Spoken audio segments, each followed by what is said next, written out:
IKP సెంటర్లో 3 మాసాలు పట్టింది ధాన్యం కొనడానికి. కేంద్రం రాష్ట్రం వాళ్ళు కొట్లాడుకుంటూ రైతులని ఎండలో ఎండబెట్టి వానల తడిసిపోయి ఆఖరికి సగం ధాన్యానికి పైన నాకు తెలిసి 6 జిల్లాలు వస్తాయి నా పార్లమెంట్లో. చాలా సెంటర్లు తిరిగిన, నిజామాబాద్ అక్కడ కూడా పోయొచ్చిన. సగం ధాన్యం పైన 1200 నుంచి 1400 రూపాయలకు అమ్ముకున్నారంటే కనీసం పెట్టిన పెట్టుబడి కూడా రాని పరిస్థితి. 1960 కాదు కదా, 1300కే రైస్ మిల్లర్తో. కొందరైతే సింగిల్ విండో చైర్మన్లు ఎక్కువ అధికార పార్టీలు వాళ్ళు మిల్లర్స్తో కుమ్మక్కై ధాన్యాన్ని తడిసిందని చెప్పి, ధాన్యం మాయిశ్చర్ రాలేదని చెప్పి దాన్ని మిల్లర్లకు పోయే విధంగా చేసి మళ్ళీ మిల్లర్ల ద్వారా మళ్ళీ 1960 తీసుకొని మా కేతపల్లి మండలంలో ఒక 2 కోట్లు ఒకటే స్కామ్ పడ్డది. అక్కడ సింగిల్ విండో చైర్మన్ వారు ఉన్నారు, ఆఫీసర్లు అధికార పార్టీ వాళ్ళు చేసిన ఎగ్జాంపుల్ చెప్తున్నాం. ఒకవైపు రైతులకు పక్క రాష్ట్రం ఛత్తీస్గఢ్లో 600 రూపాయలు బోనస్ ఇచ్చి ఇవాళ రైతులని ఏ విధంగా ఆదుకుంటూ చూస్తుంటే ఇవాళ కేసీఆర్ గారు చేసే ధనిక రాష్ట్రం గుజరాత్ తర్వాత మాదే ధనిక రాష్ట్రం, ప్రగతి భవన్ కడతాం, కొత్త సెక్రటరియట్ కడతాం, ఇదో లెక్కన విదేశీయులు వస్తే ఏమనుకోవాలి అని ధనిక రాష్ట్రం గురించి మాట్లాడే ముఖ్యమంత్రి రైతులకు 10-20 వేల కోట్ల రూపాయలు ఇచ్చి కేంద్రం కొనకున్నా సరే అది నీ బాధ్యత. కేంద్రం నువ్వు కొని మిల్లర్ల ద్వారా బియ్యం చేసి బయటికి ఎక్స్పోర్ట్ చేసి అమ్ముకుంటావా? ఇంకా నీ ముఖానికి 9 ఏళ్లుగా ఒక్క తెల్ల రేషన్ కార్డు ఏవైతే కొత్తది మేము కొట్టించిన కార్డులు తప్ప కొత్త రేషన్ కార్డులు ఇచ్చి చాలా మంది బియ్యం రేషన్ కార్డు లేదు వాళ్ళకి ఇవ్వచ్చు, కానీ రైతులను నాశనం చేసినావు. ఇలా చెప్పుకుంటూ పోతే ఎక్కడ డబుల్ బెడ్రూమ్ లేదు.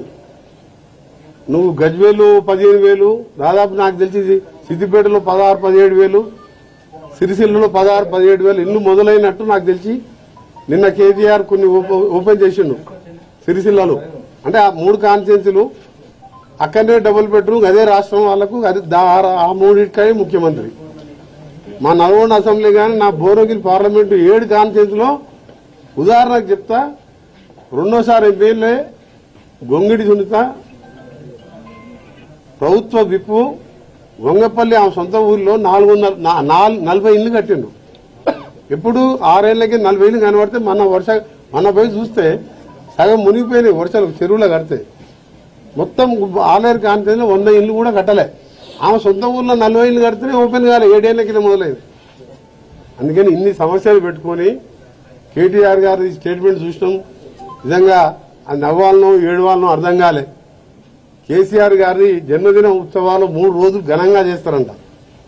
అందుకని ఆ విధంగా తెలంగాణ ఇచ్చిన కాంగ్రెస్ పార్టీగా ఆ రోజు తెలంగాణ కోసం పోరాటం చేసిన మా ఎంపీలతో పాటు సకల జనులతో పాటు మా జిల్లాకు చెందిన శ్రీకాంత్ చారి, వేణుగోపాల్ రెడ్డి లాంటి ఎంతో మంది మా జిల్లా వాళ్ళు చనిపోతే తెలంగాణ ఉద్యమకారునిగా మంత్రి పదవి వదిలిపెట్టి తెలంగాణ ఉద్యమంలో ఉన్న ఒక కార్యకర్తగా నా బాధ్యతగా తప్పకుండా కాంగ్రెస్ పార్టీ ఏదైతే కోరిక 4 కోట్ల మంది బాగుండాలనుకుని తప్ప 4 కుటుంబాలు 40 కుటుంబాలు 400 కుటుంబాలు బాగుండాలని తెలంగాణ ఇయ్యలేము మేము.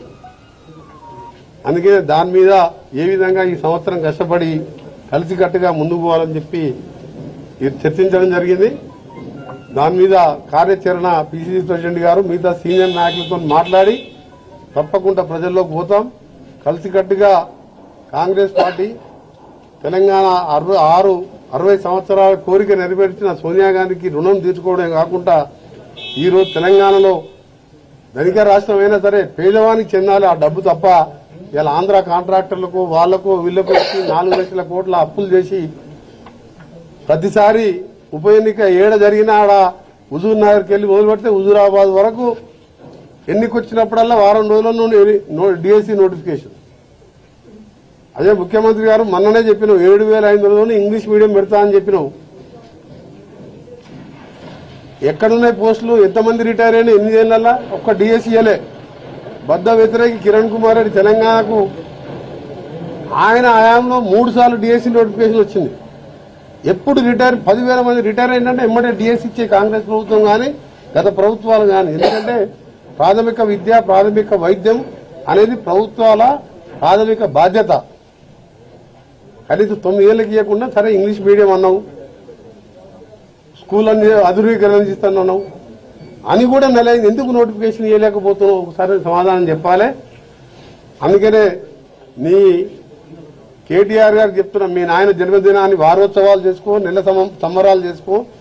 కనీసం మా నిరుద్యోగులు చావకుండా ఆ బీఈడి చేసిన వాళ్ళు కోచింగ్ సెంటర్ల మీద సంవత్సరాలకెళ్ళి ఎదురు చూడకుండా తల్లిదండ్రులపై భారం పడుతుందని చెప్పి బాధతోని ఆత్మహత్యలు ఆపాలంటే ఫస్ట్ నీ బర్త్డే కానుకగా కనీసం ఆ 70,000 ఖాళీలని, మిగతా డిపార్ట్మెంట్లో ఉన్న 1,23,000 ఖాళీలని, మొత్తం 1,93,000 ఖాళీలు ఉన్నాయి, వాటిని భర్తీ చేసే విధంగా కనీసం నీ బర్త్డే కానుకగా ఇవ్వమని చెప్పి ముఖ్యమంత్రి గారు విజ్ఞప్తి చేస్తూ, కేటీఆర్ గారు కూడా చెప్తున్నా, నువ్వు 3 రోజులు చేసుకుంటావా 30 రోజులు చేసుకుంటావా మీ నాయనకు చెప్పి త్వరగా నోటిఫికేషన్ ఇప్పించాలని విజ్ఞప్తి చేస్తూ ఇప్పుడు పిసిసి ప్రెసిడెంట్ గారు మాట్లాడుతున్నారు.